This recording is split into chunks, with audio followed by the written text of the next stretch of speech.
I know. You're wondering, where's the sound of Kyone Wolf? Where's the pitter-patter of little wolf paws? Well, I miss her too, but she's got a cold today, and so we have quarantined her. It's very quiet here at WNPR without her, and Mr. Dan Koski is traveling. But it's not that quiet, and we have a really interesting show for you today. But I do miss having her introduce it. We're going to talk about adjunct professors today, and there's so much to say about this. I should declare, I guess, in advance that I am, theoretically, occasionally an adjunct professor. I don't know if you're always an adjunct professor or whether it's something you just do from time to time, like being a groom. Anyway, we have great guests for you in the show today, and I'm sort of guessing from the social media activity that I've been seeing that we're going to have a lot of phone calls, so I should probably say what the phone number is, 860-275-7266, 860-275-7266. I should say we have in studio 3 adjunct professors and 1 associate professor, and we have, as I say, a lot of people are going to be calling in. And also on the phone, we have the founder of what's called the Adjunct Project. I didn't say that very well. A crowdsourcing project collecting national data on the working conditions of adjunct professors. We're going to be spending some time here in the first segment talking to him, Joshua Bolt. But before I do that, maybe we should define our terms. So John Muller, adjunct professor of history at Central Connecticut State University. For those people for whom this just isn't a phrase that rolls off the tongue, I guess that would include me at this point, or just not second nature, what do we mean when we say adjunct faculty? What does that mean? It can mean several things, but it's someone who's basically an at-will employee. In other words, you're hired for some shorter period of time, a semester, could be a year, and then you have no guarantee of rehire. And you may be limited to how many courses you teach. At CSU, it's 8 credits.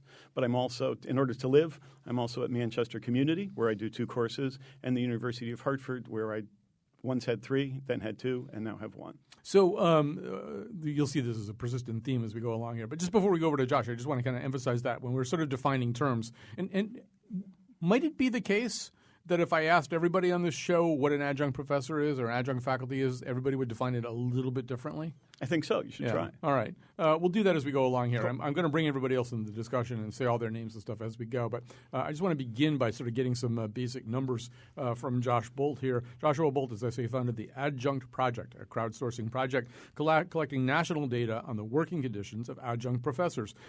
First of all, Joshua Bolt, would you agree with the definition just offered by John Muller? Or if you had to explain to a Martian or a 5-year-old what an adjunct professor or faculty member is, how would you say it?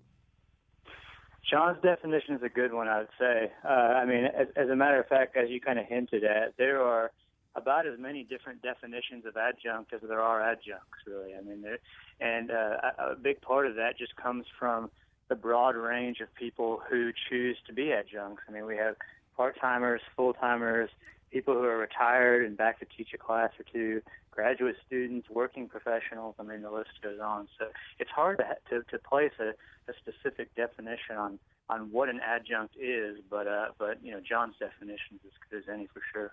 Now, does your project, the Adjunct Project, does that exist because adjuncts are kind of understudied? In other words, almost everybody belongs to some kind of professional organization or there's sort of a way to quantify most people. You could come up with a number of how many public radio show hosts there are, probably how many firefighters there are in 5 states. But I feel as though maybe one reason your project exists is that adjuncts are a little bit understudied and under-quantified as well. Sure, definitely.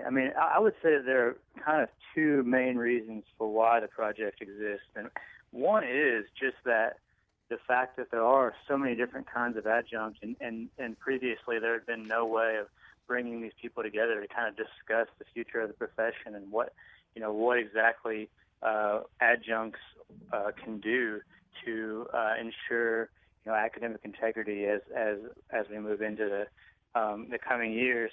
And the second reason really is I learned early in the project how drastically different pay and working conditions can vary from school to school to do the exact same job. And I was pretty surprised by that, to be honest. So I wanted to just kind of come up with a way that we could compare these schools in order to showcase who the best employers were, and on the flip side of that, the worst employers as well. We're talking to Josh, but also Kim. I was walking in and out of this room earlier today, I sensed the conversation that you guys were having was maybe about that too, about just the disparities in pay. Yeah, I've taught at three different institutions, primarily at Central right now. And I've been at Tunxis and also at University of Hartford. And, yeah, the pay is very different from organization to organization. And also it's very different, well, somewhat different based on how many years that you've been there and whether you have a terminal degree, whether you don't. But from department to department, I don't think it changes within the same school.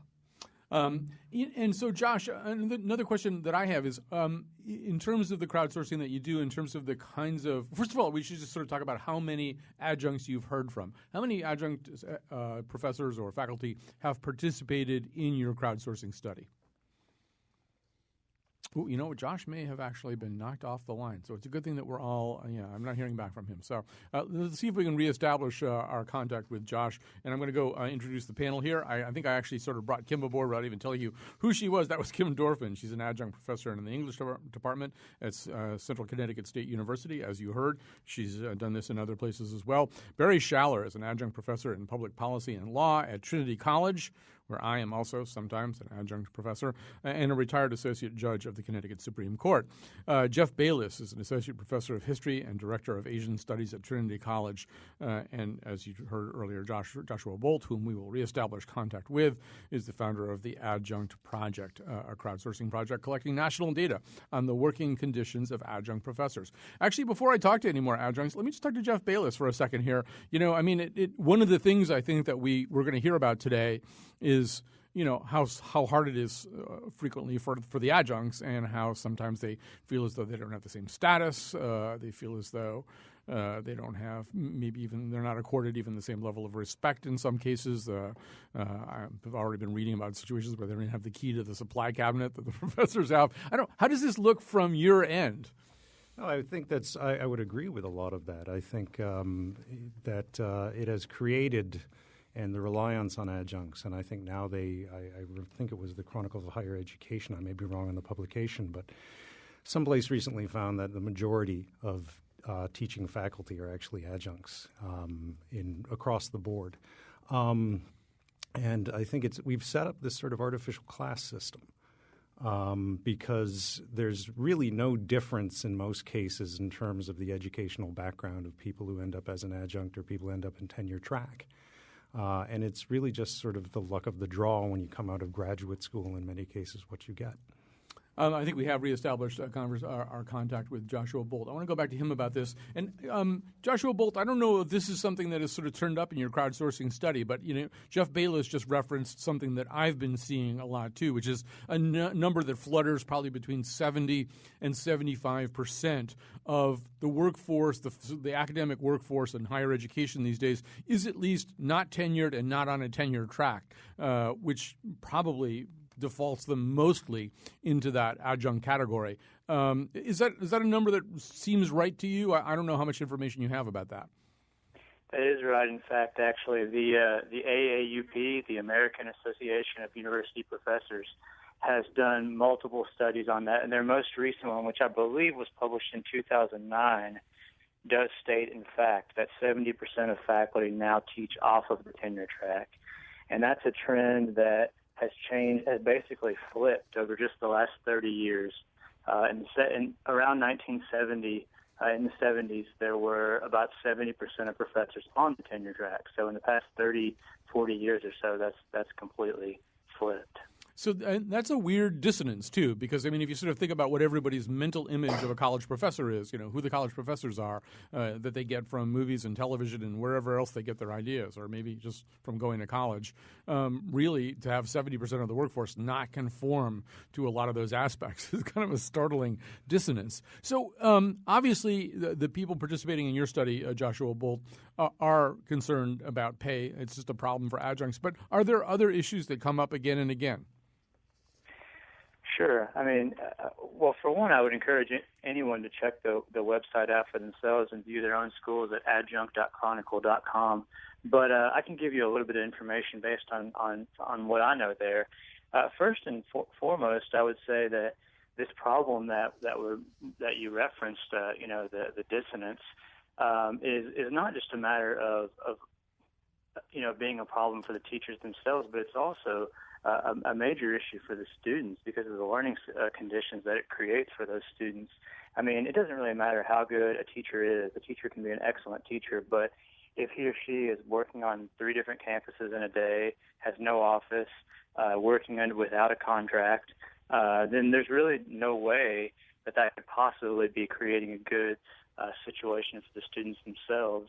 So I think that's an issue to be considered as well. You know, that I read that in some cases, some places, and John may be able to talk a little bit more about this too, in some cases, some institutions are working on the whole idea of at least bringing adjuncts into the fold to the extent of some kind of help with health insurance, health care. Obviously, it's on everybody's minds these days.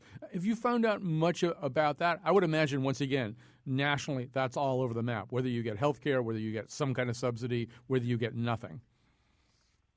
That's true. I mean, that's the vast majority of adjunct professors that have filled out entries on the website indicated that they have no health insurance. I'd have to check to be sure, but I believe that the last time I checked, the number was somewhere around 95% of all respondents do not have health insurance through their employer. So very few adjuncts do receive health insurance right now, and there's been some issues as a result of the Affordable Care Act and hours mandated for health insurance as well that I've read, about in the Chronicle of Higher Education recently. I guess the other question I'd have for you, Josh, and then I'm going to kind of get back to our panel here and kind of introduce them a little bit more extensively, but for most of us who work in a workplace, we're used to having some sense of participation in the life of the workplace and maybe even some involvement in how things are done and how things are run. And I know in college campuses, I mean, faculties have faculty senates. They have all kinds of sort of governance apparati. And I'm guessing, once again, that for adjuncts, it's less the case that they have as much say in how the place is run, what the governance is, what the rules are, things like that, than their tenure-track colleagues. That's a really good point as well, and that's something that we don't often think about. I mean, immediately we're concerned about, things like paper course, benefits, retirement packages, but there is something to be said about having some influence in faculty governance and committee meetings as well. And the Adjunct Project also states whether or not the respondents do have that sort of participation, because that is an important part of being a professor. Are you noticing any trend lines, either in terms of pay or benefits or anything like that? Is anything poised to change as you study a large group of adjuncts?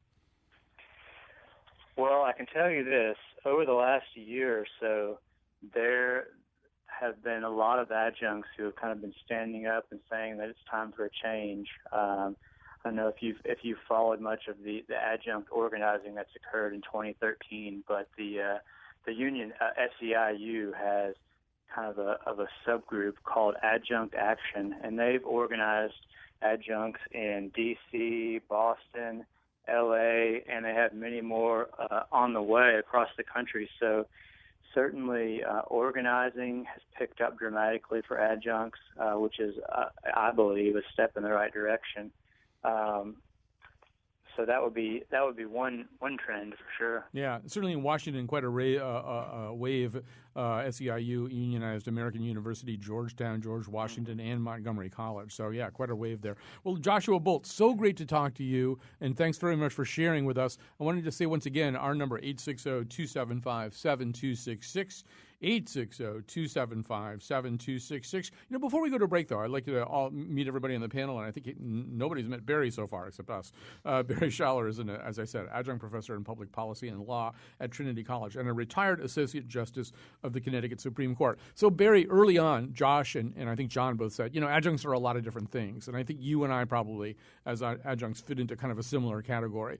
Unlike a lot of people, unlike Kim, we're not trying to make a living as adjuncts. We probably have done something else, and now we're supplementing our lives by teaching. Does that describe your? I mean, why are you an adjunct these days? That's a good description. I suppose my perspective is a little different in part. I, about 15 or 20 years ago, decided that I saw myself having a teaching role in life, and I wanted to teach things I was interested in or things where I had something particular that I thought I could convey. So I've taught actually as an adjunct at 6 different educational institutions in Connecticut, right now at the Yale Law School as well as Trinity, but quite a bit at Wesleyan in their graduate GLSP program. Every institution is different, and so I have been kind of a voluntary adjunct in a way, willing to accept the conditions, but I've ruled out teaching at places where I felt somewhat demeaned by the approach. And I must say, at both of these places, I feel that I'm part of the community, in part at Trinity, thanks to Rennie Fulco, the department head of public policy, and at Yale, because they do tend to include you in the whole faculty. But once you're in there, you do suffer the same things. You get $40 an hour compensation, approximately, as it works out to be. You have an uncertainty about whether you're going to be teaching any given semester, and you feel rather isolated. I'm teaching in the evening at Trinity now, so it's very isolating, and pretty much on your own. Mm-hmm. So I'm in that category, but I understand the feeling of being an adjunct and not being appreciated by the institution and so on. It's been a gratifying experience, however, and I understand that what the role of adjuncts is, along with all the other interests in the community. Yeah, and I think that's sort of a double-edged sword, too. Like, I don't want to go to a lot of meetings, so I'm really happy that nobody wants me at them. Well, I feel that at both those institutions, I'd be welcome to do more than I have time to do, and I don't do a lot more, maybe at the law school a bit more, but I don't have time at Trinity to get out there and go to things. I wouldn't be welcome, particularly at faculty meetings, probably, but I could do that. I went to one faculty meeting. I went to one, too. I would now fake my own death to get out of going to another one. But, Kim, he says an interesting thing about sort of, what it works out to per hour. But one of the things that I noticed about adjuncts, like as we were getting ready for this show today and we started talking to a lot of adjuncts, and I'd love to hear John on this too, but and I just intuitively know this to be the case, that if you're moving around a lot from institution to institution and therefore changing the courses that you teach all the time, one of the things that you're, I think, constantly having to do is prepare for a course that you've never taught before and that you never really were even expecting to teach. And as we were inviting adjuncts to be on this show and stuff like that, I can't tell you how many people told me, oh, I would love to do that, but I have a course at 4 o'clock, and I need that time. I've got to have the time to prepare. And not to suggest that somebody like Jeff isn't engaged in an intense preparation, but he sort of knows where his office is, and he might actually have the opportunity to teach the same course 5 or 6 times. Whereas I'm guessing a lot of times you're really sort of having to learn the course as you're teaching it, which is a bigger hour load. Well, yes and no. Okay. I once was given a World Lit from 1650 to the present course. And I knew very little about that. So I did learn about it, and I've taught it subsequently, and it's been great. But initially, I was kind of like, how am I supposed to teach that many years all around the world in 15 weeks? So that was tricky. But I think also that it varies from department to department, and even within the departments, which classes you're teaching. When I've taught Lit, there's not the same kind of homework load that there is when I've been teaching freshman comp. or academic writing, as it's now known, intro to academic writing. Here are these kids that come from high school where they've learned to write a 5-paragraph essay, and you need to bring them from that to writing academic at an academic level across the curriculum. So that's a lot of work. And John Miller, maybe you could say a little bit more too. How the workload of adjuncts either mirrors or does not mirror the workload of tenure-track professors. History of American sports as an upper division class. I once had to teach history of American sports as an upper division class. I had no prep time. Right? Everybody who took it wanted to work for ESPN. They all knew more than I did. It was the worst experience of my life. And it was 3 hours at night. I would get through it. I would survive. Yeah. I would then feel okay, and then it would get closer and closer, and I'd start to feel stupider and stupider and stupider. Finally, I realized they knew nothing about tennis, bicycle racing, or boxing. So that's what they learned, because otherwise they knew more than I did. So it can be a horrific experience. I've never forgotten that one. That one was bad. And it seems like one of the realities for adjuncts, I'm not saying, I don't know that it necessarily applies to any of you sitting in this room, although as we go to the phones, I guarantee you we'll hear this story. I've watched at community colleges where the student body size can fluctuate pretty widely from semester to semester. So suddenly they need more teachers for the required math course or whatever it is than they had anticipated. So adjuncts are hired, pretty much on the spot for a course that they really haven't had any time to prepare for. True? Absolutely true. And the opposite is true, too. When enrollments go down unexpectedly, which is happening at Manchester this semester, you suddenly need considerably fewer. So and it's just total shock. This really is like the grapes of wrath. Except we dress better mostly. Yeah.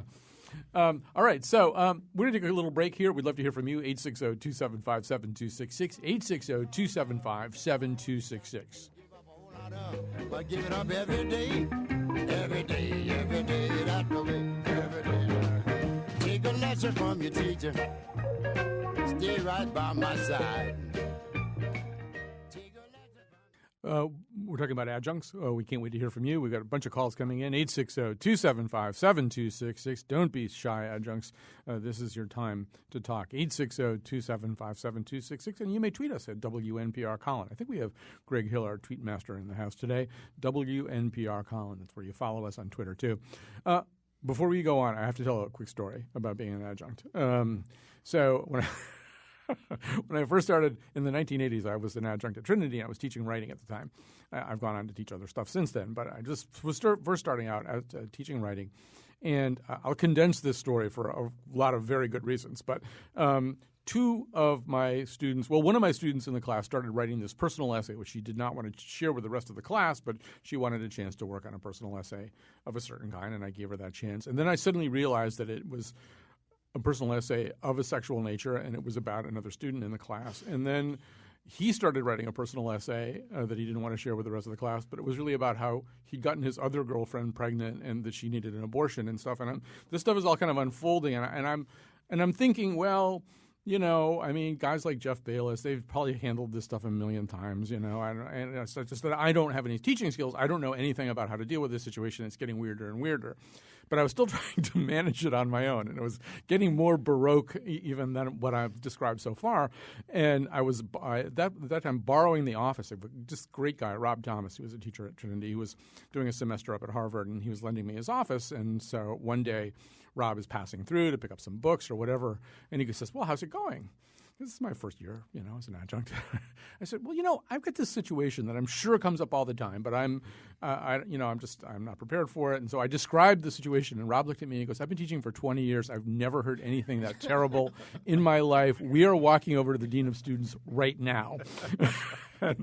So that's one of the things as an adjunct. I mean, you guys are pros now, Kim and John, and Barry sounds like you are too. But you don't know what you don't know sometimes, and it's you do run into those kinds of things. We got a lot of calls coming in, but before we do that, I want to. Jeff, one part of all this, you're a tenure guy. Part of this is research. This is the thing we're not talking about right now, really. So part of your job is you have to do and publish research. Mm-hmm. So is there kind of a symbiosis then? Is that one of the reasons there are adjuncts? Because to do the job to do your job as academia defines it, you couldn't carry the kind of course load that maybe they're carrying? I think that's part of it. I know also that adjuncts generally come into, our department and other departments when somebody is on leave. So that's a very direct connection between one person getting time off to do their paid time off to do their research and somebody else being brought in on a contract of some sort of length or even just on a per-course basis. So certainly there is that connection there. Research is one of the interesting things about the profession. If you're tenure track, of course, the pressures to produce research are immense. It is the one thing we have this kind of rubric of service, teaching, and scholarship. And you're supposed to sort of put things in all three of those buckets as you move towards the tenure decision.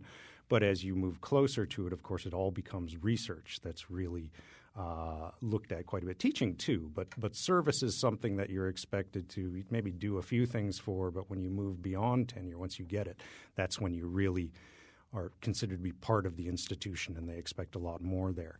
So research, though, is one of the things that at least when I came to Trinity, it's still is. It's 5 courses a year that we teach. And it was a little bit unclear still at that time how, aside from junior faculty leave, which we were given, it's a semester of leave prior to the tenure decision. It was unclear where you were going to get that time. Now, I know this must sound great to adjuncts who get no time, certainly no paid time whatsoever to do their own work. And that, I think, gets them into this – could get a person into this kind of vicious cycle where do you find the time to do the research that then when you apply for that tenure track job is going to make that search committee look and go, wow, this person's doing the kind of work that we want to have in our department. That's a great point. Let me just grab a few calls here because we have a lot of them coming in. Here's Ruth Ann. Who should I identify you by your institution, or I'll just let you say who you are? Okay, that's fine. Hi, Colin. Hi, Ruth Ann. I'm so pleased that you're covering this issue. I'm Ruth Ann Baumgartner. I'm currently teaching part-time with Kim in the English department at Central Connecticut State University. I have taught part-time elsewhere as well. And most of the things I would say about the life of the adjunct are already being said, and Josh Bolt has done great work putting that together. I'd like to express a couple of concerns I have about just the erosion of the general educational enterprise as a consequence of this increasing, this mushrooming of dependence on part-time faculty. The two things that concern me most are you mentioned faculty governance. The full-time faculty bear the weight of faculty governance, and the participation of the faculty in academic decisions is crucial. But the smaller the number of full-time faculty to do that participating, the easier it is for administrations to usurp some of that control, and we see that happening all the time. Part-timers may cover classes, but they can't participate in taking on the burden of governance. The other thing is how long have we been worried about grade inflation? When the professor standing in front of the room depends for reappointment on how much smiling the students do, obviously that accelerates grade inflation. I know when I taught full-time with tenure elsewhere a long time ago, I was famous for my F pluses and for being a very strict grader. And now papers that I would have graded maybe D or C, I am grading C plus or B plus instead. This is bad for education, but it's certainly the only way I can be confident that students are going to continue to like me well enough that I will be back. All right. Those student evaluations, yeah. Well, John, I want to turn to you because, I think you have been – one possible response to this is, as Josh was indicating, organizing, right? One of the it won't solve everything. It may not even solve the thing that she's talking about right now, the idea that she might actually give a more favorable grade than her instincts dictate, although she sounds like way too hard a teacher to me. But I don't want to be in Ruth Ann's course if she gives out F pluses. But but she might give a more favorable grade just because she doesn't want to get a bad rating, which is going to lead to a difficulty in getting employment. How many things can unionization achieve for adjuncts? And how involved are you? I think you said in one email to me that you're a union thug. Yeah. I'm the only person, actually, because I can be in multiple institutions. I'm the only person that's on the CSU AAUP Council and the 4Cs, which is the Community College SEIU union. So I'm the only person on both. Huh. And I've been doing this forever. It depends on the union, depends on the institution. For instance, for the 4Cs, part-timers so outnumber full-timers that were critical. Mm-hmm. At the CSUs, the ratio was about half of that. We're still the majority. But there are competing interests. The union has to represent full-timers, part-timers. But there are things it can do. So, for instance, we didn't used to have any ability to get state employee health care. Mm-hmm. And thanks to an idea I came up with, don't criticize me anyway, I came up with an idea, which is that you couldn't teach more than 8 credits in any state institution, because if you taught more than that, 9, you got health care. And so you could teach 8 credits at a community college, 8 credits at UConn, 8 credits at Central, and not get health insurance. I convinced the union to grieve it and point out that we had one employer, the state of Connecticut, and we won. And so you can now get subsidized health care if you teach 9 credits anywhere in the state system. So, and without the union, that wouldn't have been possible. Various things. There's a seniority clause for the community colleges. So it's not tenure, but at least you're going to get something. On the other hand, at the CSUs, there's not that, but there's a course cancellation fee. If they stiff you too late, they owe you money. So it can do some things, but it can't do everything.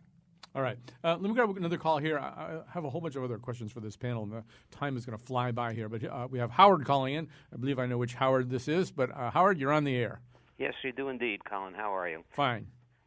Yes, I'm a structural engineering professor at UConn, and I must admit that probably sort of a dinosaur in that the practical types of background that I bring into the courses is diminished year after year with what the pressures of research are and the kind of faculty that we get. Fortunately, I know enough people out there, and I've brought them in to teach courses as adjuncts, and they love it, and the students love it, and the department loves it because they're a relatively cheap source, but it seems to be a win-win for everybody, filling a lot of needs. And I certainly sympathize with the people who are not in that kind of position and are looking to become full-time faculty or looking to make a decent living doing this. I want to talk a little bit more about that win-win. Barry Schaller, you can wear a couple of different hats in this conversation. I mean, you spent your entire life looking at the justice of situations, now teaching public policy. As you look at this system that you're in while you're teaching public policy, while you're using all of the skills and judgments that you develop over the lifetime on a bench, does this look like, is this a good system? Is it a system that would stand up to legal scrutiny? Well, I like your question because in thinking about this show, I did try to get what I thought was sort of an overall perspective. And what I see in the controversy here is the tension or conflict among a bunch of very legitimate goals by very legitimate sort of stakeholders or interests, with the administrators, the tenured faculty or tenure track, adjuncts and visitors, the staff, and the students whose interest is in getting an excellent education with some cost control. And you've got people wanting to control cost, which is a perfectly reasonable, not wrong at all. You have people wanting to maintain academic excellence, so encouraging research and expertise. You want to protect academic freedom. You want to broaden the curriculum by bringing people in who have a foot in the real world and a foot in academia. And you want to treat everybody fairly and reasonably. And my view is if adjuncts are worth hiring, they're worth treating fairly. And you want to maintain consistency and fair performance. So it's a perfect mediation situation, actually. Now, I know the unionizing makes it a little more adversarial, which is unfortunate. But it's perfect for mediation because everybody's got a legitimate goal. There's obviously nuances with each position. But with everybody backing off a little bit from what they'd really like to get, it should be able to work out. I mean, another thing we haven't mentioned exactly is what many adjuncts really have to offer. Most. They're there to teach, not for any other purpose. That's why they're in the classroom. And they like to teach, or they wouldn't be doing it probably.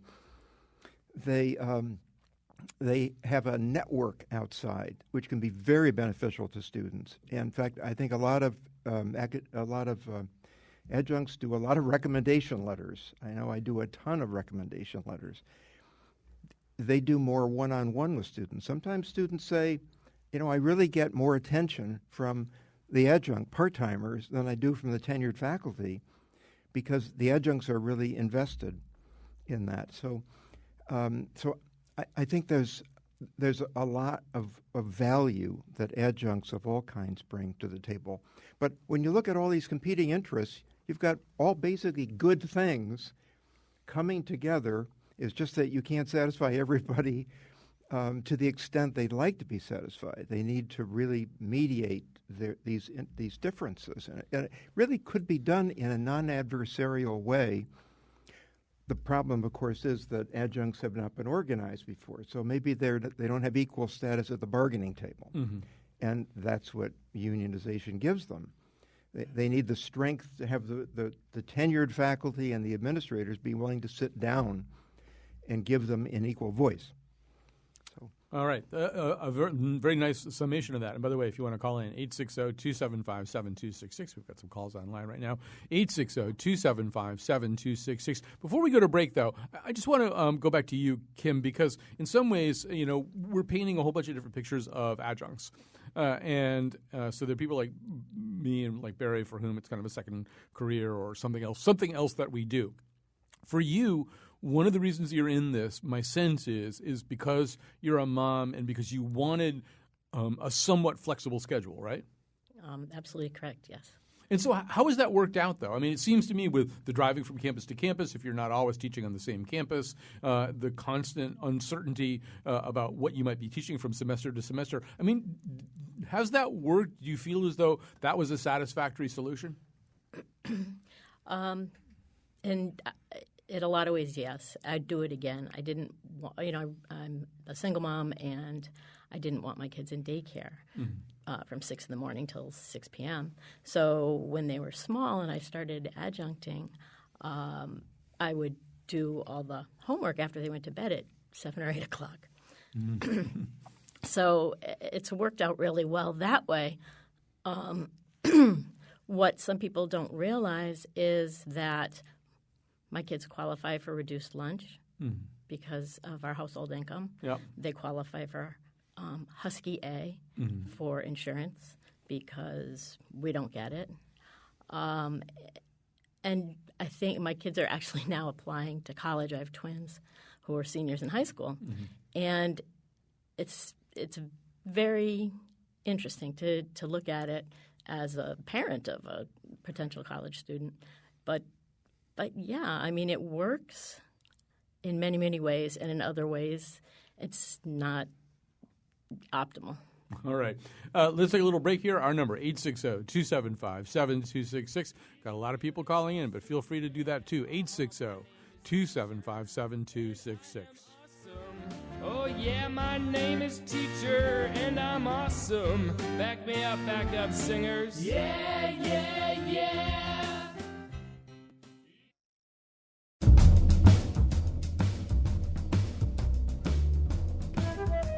Today's show is produced by Betsy Kaplan.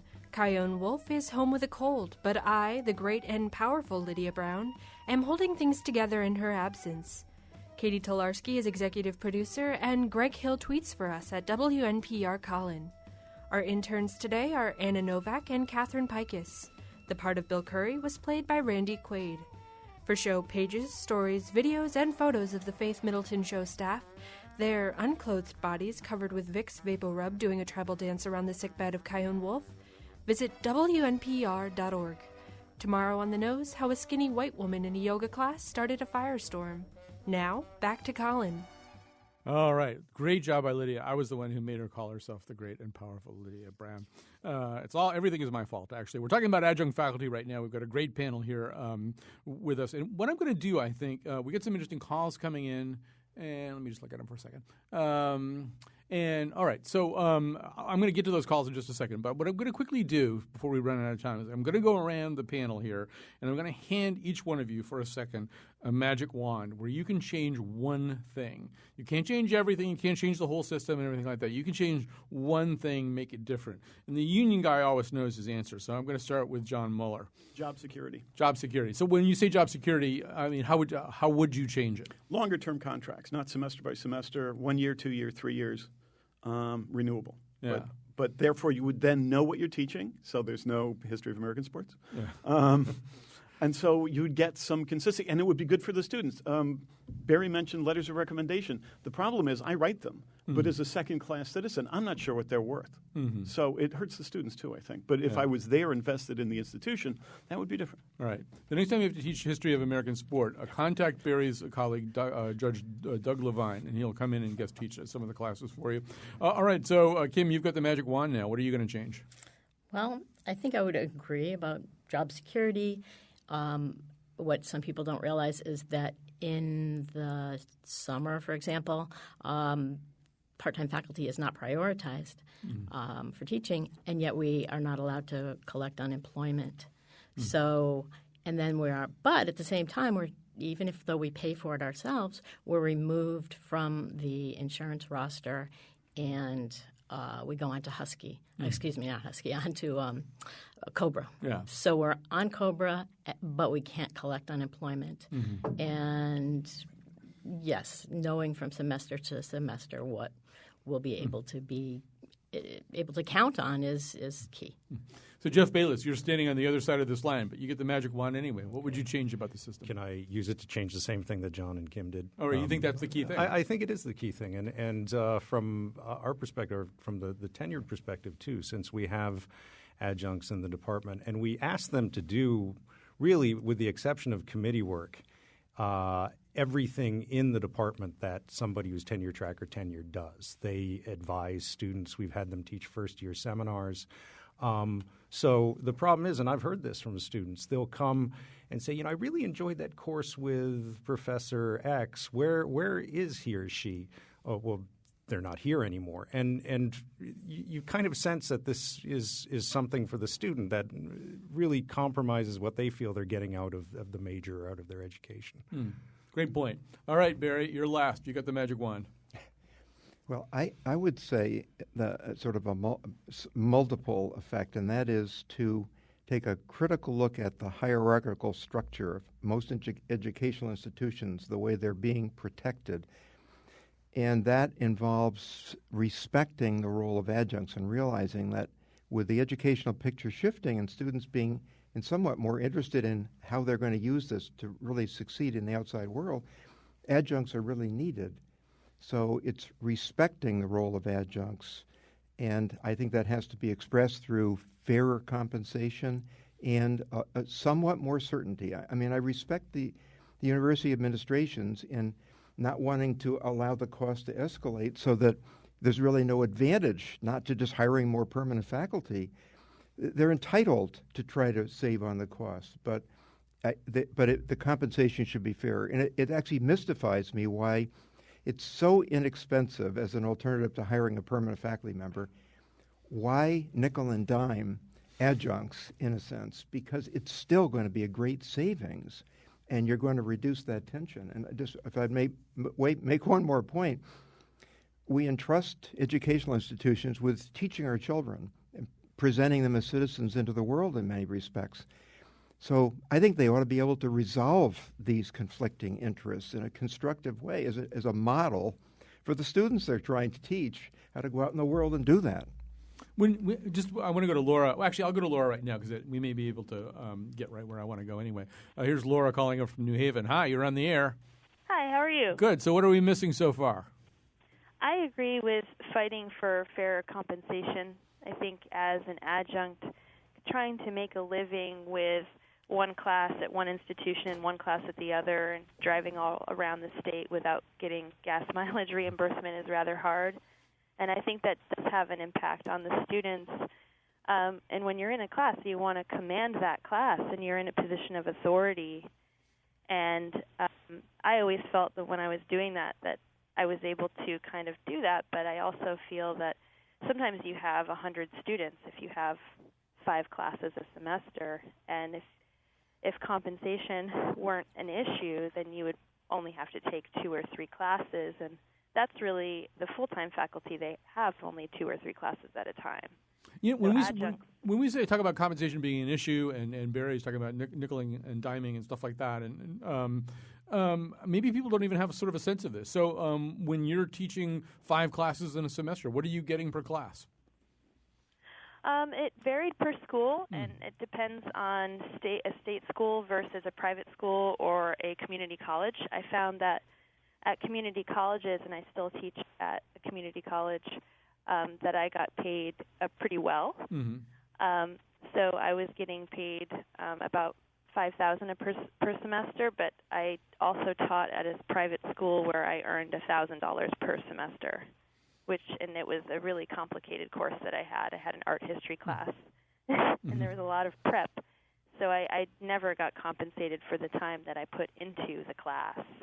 And, Laura, I'm just going to ask John, I mean, is this the kind of spread that we're talking about, 5,000 kind of high end and maybe 3,000, or, I mean, 1,000 sounds like insane, but... Yeah, 1 is very low, I would say. That's indentured servitude, basically. That's not even being an adjunct faculty. But, John, is this kind of the number spread? Is that ring true? That's spot on to the spread. Some private schools pay much better than others if you have the appropriate terminal degree. As Kim said, it's $4,500 to $5,000. Private schools, $3,500 to $3,000.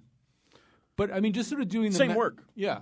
So doing the math there, Laura, I mean, a lot of times you might be carrying – I'm just averaging it out and let's say you're not getting top dollar for all 5 classes that you're carrying there. So for a semester, you might be teaching 5 classes, which is I can just say as an adjunct faculty, that's an insane workload. It's really, really hard. You might be pulling $20,000 out of that, something like that? Yeah. For half the year, basically. Yeah. I think I was making around 30 for the entire year. For the entire year, woo. Yeah, it was rough. Yeah. And one year it was 34, and now I work full time and adjunct. So, you can make it work. I think what really made a difference for me is I am in this adjunct community, and a lot of friends would let me know if there was a class that was open. A lot of department chairs make their recommendations based on other faculty. So I think there's a team of adjuncts out there that kind of look out for each other. So that was the positive side. Yeah. But it was years and years and years of being underpaid. Yeah. No, it sounds like it. And that sounds very tough here. We might have time for one more call. Let me just grab one quick call, and then we're really going to have to wrap this up. Here's Frank in Meriden. Hi, Frank. Oh, Frank might not be there, so we may not. I mean, I want to just ask the people in the studio. I'm assuming that kind of rings true, too. I mean, Kim, that there's sort of a tribe of adjuncts. You kind of look out for one another and let each other know when there are courses coming up in various places. I haven't really had that opportunity. Mm-hmm. There's a few people, but I'm not really tied into that big of a network. We've also got a tweet here that kind of jibes a little bit with something that Jeff said. Daniel tweets, in 4 years of college, I learned more from one adjunct class than everything else combined. That's that teacher that you're talking about, Jeff, right? That the student comes and says, where is that person who taught me so well? Exactly. And we have, I've seen many of them. And it really is. It's also for the other faculty, for the tenure track and tenured faculty when they leave. It really feels like, at least in a department that I think is working well, it feels like you've lost, one of the group. Mm-hmm. Hey, John, last question for you. Do you have any sense nationally, just from your contacts with an SEIU or anywhere else, like what percentage of these thousands and thousands of adjunct faculty are actually in unions now? I don't. And it's going to vary from state to state. Well, and some states are pulling the plug on state employee unions, so they're going to be devastated.